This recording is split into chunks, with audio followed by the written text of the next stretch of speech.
بھی درمیان میں کوشش کروں گا حل کر دوں، اسی مضمون کے تحت ہی حل کر دوں اور اس کا حسن آپ کے سامنے اجاگر ہو جائے۔ توجہ فرمائیں، دائرہ ہمارا متعین ہو گیا کہ آج ہم نے سلامی پیش کرنی ہے زہرا پاک کے بے مثل لال کو، علی پاک کے بے مثل فرزند کو، اور اس شخصیت کو جسے کائنات میں یہ انوکھا شرف حاصل ہے کہ کائنات کا ہر بیٹا جس باپ کے گھر پیدا ہو اسی کا بیٹا کہلاتا ہے۔ میں اپنے باپ کے گھر پیدا ہوا، میں اپنے باپ کا کہلاتا ہوں، مجھے کوئی دوسرے باپ کا کہے گا میں لڑ پڑوں گا۔ حضرت صاحب حضرت بڑے سائیں کے گھر پیدا ہوئے، یہ اپنے باپ کے بیٹے کہلاتے ہیں۔ کائنات میں حسین اس بادشاہ کا نام ہے جس سے یہ انوکھا شرف بھی حاصل ہے کہ پیدا علی کے گھر میں ہوا ہے، بیٹا نبی کا عرشوں پہ بھی کہلاتا ہے۔ نعرہ تکبیر، نعرہ رسالت، کربلا کا شاہ حسین۔ تو اس رسول کے بیٹے کی جو پیدا جناب زہرا اور جناب علی المرتضیٰ کی پاکیزہ گود اور آغوش میں ہوا، ان کے بطون ہائے اقدس سے پیدا ہوا۔ توجہ فرمائیں، انہیں سلام پیش کرنے جا رہا ہوں، لیکن اس دائرے میں رہتے ہوئے کہ جتنے لمحے سلامی پیش کروں گا کہانی، سٹوری، روایت، حکایت یا کسی مفسر، محقق، خطیب کا خوبصورت فرمان نہیں پیش کروں گا۔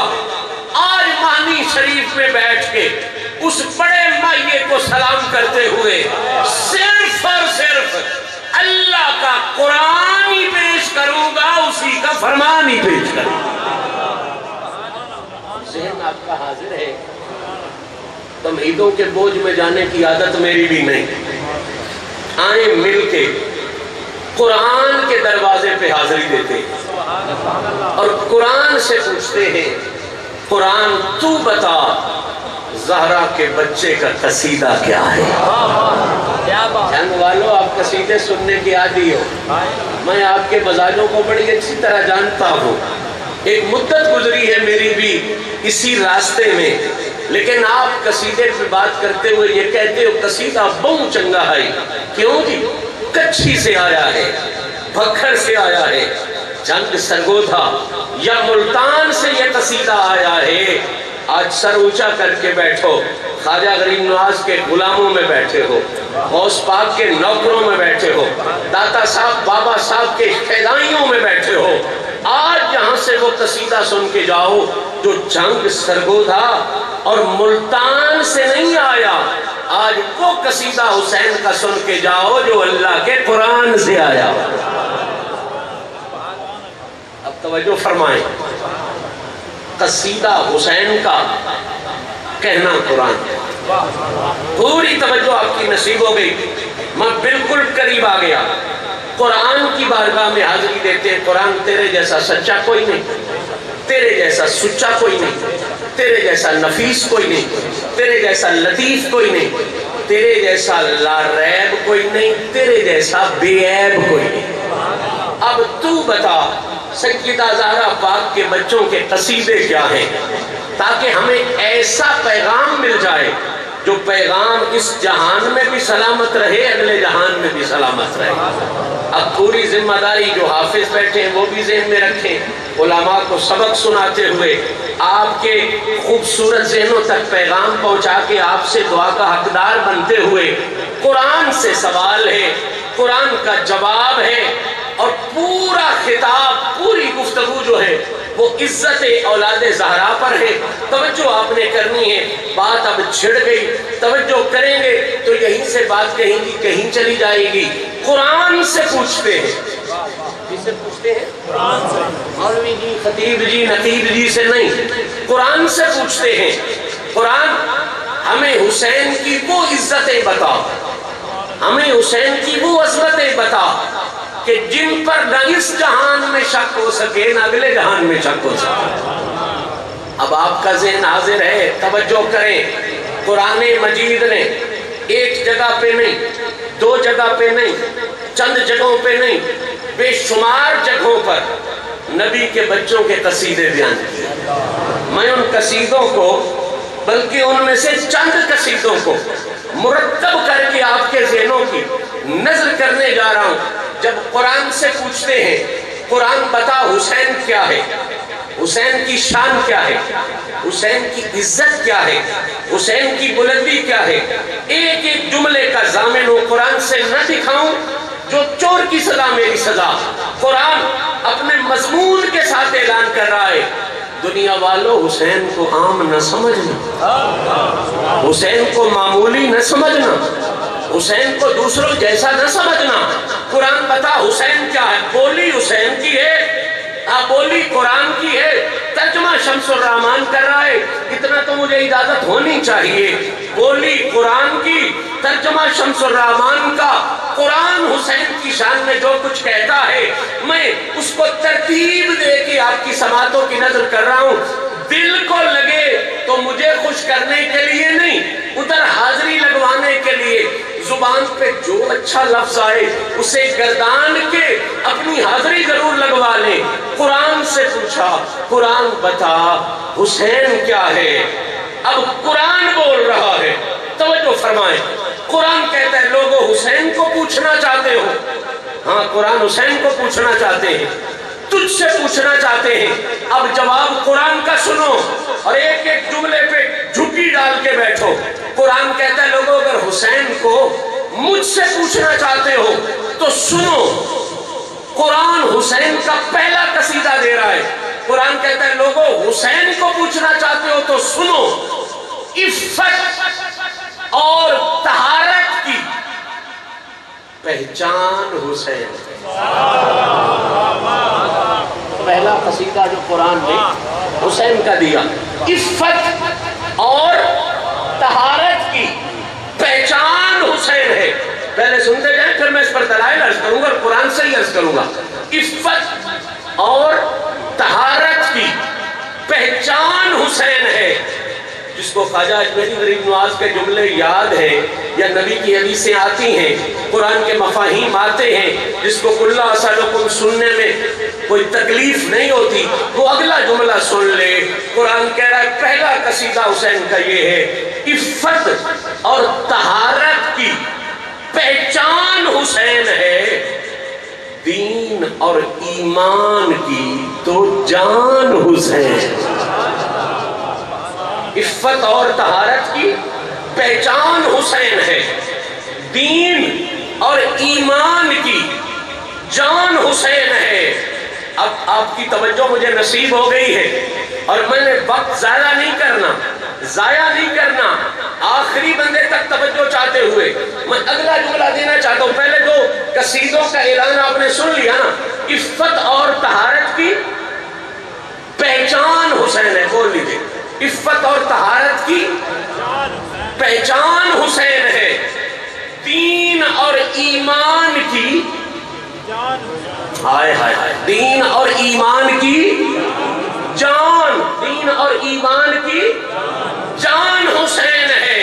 اب توجہ کریں، رب کی طرف سے محور سلام حسین ہے، رب کی طرف سے محور سلام حسین ہے، سچے سچے حسن کا پیغام حسین ہے، سچے سچے حسن کا پیغام حسین ہے۔ پانچواں قصیدہ سنیں قرآن کی روشنی میں۔ قرآن کہہ رہا ہے، توجہ آپ کی پوری طرح چاہیے، قرآن کہہ رہا ہے حسین کے تعارف میں اہل ذکر و فکر کا معیار حسین ہے، اہل ذکر و فکر کا معیار حسین ہے، تقوی اور طہارت کا سردار حسین ہے،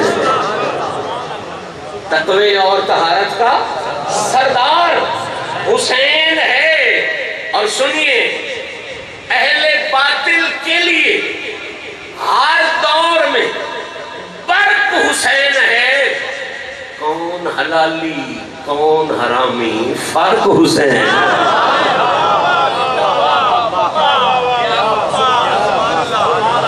یہ 10 بڑے قصیدے میں نے منتخب کیے اس سال محرم شریف کے لیے۔ 10 بڑے قصیدوں میں سے میں نے 5-6 کا تذکرہ کیا۔ انشاءاللہ ملتے رہیں گے تو قصیدوں پہ تذکرہ کرتے رہیں گے۔ پہلا قصیدہ جو میں نے عرض کیا تھا، آئیں اس سے بات کو شروع کریں اور اپنے ظاہر کو بھی منور کریں، اپنے باطن کو بھی منور کریں۔ پہلا قصیدہ میں نے 3 دفعہ آپ سے کہلوایا تھا، اگر یاد ہو تو میرے ساتھ مل کے کہہ دیں۔ پہلا قصیدہ کیا تھا؟ عفت اور طہارت کی، ماشاءاللہ طہارت کے مالک نہیں، صرف سمجھنے والے لوگ ہو یار، مالک ہونا اور ہے، پہچان ہونا ملکیت تو اپنی ذات تک ہے، پہچان بہت سے فیصلے کر جاتی ہے۔ پہلا قصیدہ میں شروع کرنے لگا ہوں، اگر اس سے آگے گئے تو اگلے قصیدے بھی آتے جائیں گے۔ پہلا قصیدہ عفت اور طہارت کی، 3 دفعہ کہہ لیں، آپ کو یاد ہو جائے کہ آج حسین کا کون سا قصیدہ ہم سن کے آئیں۔ عفت اور طہارت کی، عفت اور طہارت کی، عفت اور طہارت کی۔ میں نے عرض کیا تھا بات صرف قرآن سے کرنی ہے۔ عفت اور طہارت کی پہچان حسین کیسے ہے؟ سورہ مبارکہ احزاب آیت تطہیر پڑھ سن آپ سب نے رکھی ہے، لیکن جس زاویے سے میں پہنچانا چاہتا ہوں شاید آپ کے خوبصورت ذہنوں میں مزید حسن کا کچھ اضافہ ہو جائے۔ توجہ فرمائیں، انما یرید اللہ لیذھب عنکم الرجس اہل البیت ویطہرکم تطہیرا۔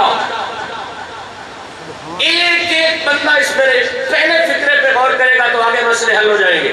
سنیں، میں آیت کا مفہوم عرض کر رہا ہوں، پوری ذمہ داری سے عرض کر رہا ہوں۔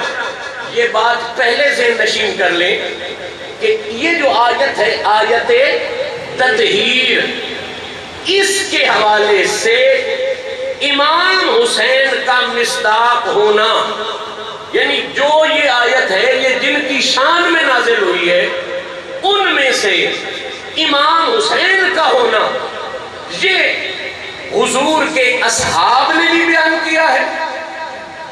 مزے کی بات یہ ہے کہ حضور کی ازواج نے بھی بیان کیا ہے، اور اس سے بھی بڑی بات یہ ہے کہ خود محمد عربی 6 مہینے کے عمل سے نبیوں کے سرتاج نے بھی بیان کیا۔ اب وقت نہیں ہے اس تشریح میں جانے کی، صرف علماء کی محفل ہوتی تو میں یہ بات بھی کرتا کہ ازواج نے کیسے بیان کیا، صاحب نے کیسے بیان کیا، حضور نے کیسے بیان کیا۔ یہ بات تھوڑی آپ کے ذہن سے بھاری ہو جائے گی، اس لیے صرف اعلان کر کے آگے جا رہا ہوں کہ حسین کا اصحاب تطہیر میں سے ہونا یہ کوئی شک والی بات نہیں، یہ بڑے حق والی بات ہے، کیونکہ حضور کے اصحاب کا کہنا بھی حق، حضور کی ازواج کا کہنا بھی حق، اور خود نبیوں کے سرتاج کا کہنا بھی حق۔ نبی کے صحابہ بھی کہتے ہیں حسین انہی میں سے ہے، نبی کی ازواج بھی کہتے ہیں حسین انہی میں سے ہے، اور میرے نبی بھی فرماتے ہیں لوگوں حسین انہی میں سے۔ جب یہ بات آپ کے ذہن میں ہوگی، اب میں صرف مفہوم آیت آپ کے سپرد کروں گا اور بات کہیں سے کہیں چلی جائے گی۔ مالک فرما رہا ہے، مفہوم آیت کر رہا ہوں، ترجمہ بھی نہیں کر رہا، آسان کر رہا ہوں تاکہ بوجھ نہ بنے۔ اللہ فرما رہا ہے، اے میرے پیارے حبیب صلی اللہ علیہ وآلہ وصحبہ وسلم، ہم نے صرف آپ سے ہی نہیں، پوری کوشش کر رہا ہوں کہ لفظ بھی سلامت رہے، معنی بھی سلامت رہے، اور جو مفہوم میں اب تک پہنچانا چاہتا ہوں وہ بھی پہنچ جائے۔ اللہ کہہ رہا ہے، نبی سے کہہ رہا ہے، اور بڑے کمال انداز میں کہہ رہا ہے کہ اے حبیب، ہم نے صرف آپ سے ہی نہیں بلکہ اہل البیت، آپ کے گھر والوں سے بھی۔ پھر سنیں کیونکہ مفہوم اسی طرح سمجھ میں آئے گا۔ اے حبیب، یہ بات صرف آپ تک نہیں کہ آپ رسول ہو، آپ نبی ہو، ختم نبوت کے تاجدار ہو، رسالت کے سردار ہو، آپ تک نہیں، اہل البیت، اے حبیب ہم نے صرف آپ سے ہی نہیں بلکہ آپ کی وجہ سے جناب زہرا سے بھی، جناب علی المرتضیٰ سے بھی، حسن مجتبیٰ سے بھی اور تاجدار کربلا سے بھی، اللہ کا اعلان سن، میری تقریر نہیں، لِيُذْهِبَ عَنْكُمُ الرِّجْسَ، اللہ کہتا ہے حبیب ہم نے صرف آپ سے ہی نہیں بلکہ آپ کے حسین سے بھی، حسین سے بھی، حسین سے بھی رجس کو صرف دور نہیں فرمایا بلکہ ہم نے آپ سے ہی نہیں آپ کے حسین سے بھی رجس کو بے حد دور فرما دیا۔ اب آپ نے سبحان اللہ کی، میرا دل خوش ہوا، لیکن مجھے پتا یہ سبحان اللہ صرف ریاتی کی آپ کہ شاہ صاحب ہیں زور لگا رہے ہیں اور اتنے زور سے جو بات کی ہے وہ ٹھیک ہی ہوگی، اس لیے آپ نے سبحان اللہ کہہ دی۔ کیوں؟ یہ رہتی ہے اور میں نے الحمدللہ زندگی میں رہتی نمبر کبھی بھی نہیں لیے۔ میں بات کو جب کھولوں گا نا تو بات آپ تک پہنچے گی، پھر آپ کے صرف لب نہیں سبحان اللہ کریں گے، پھر آپ کے جسم کا روح روح سبحان اللہ کرے گا۔ اعلان میں نے کر دیا، بات میں نے چھیڑ دی۔ اللہ فرما رہا ہے اے حبیب، یہ حسین کا پہلا قصیدہ میں پڑھ رہا ہوں قرآن کی روشنی میں، اے حبیب آپ کے حسین سے ہم نے کیا کیا ہے؟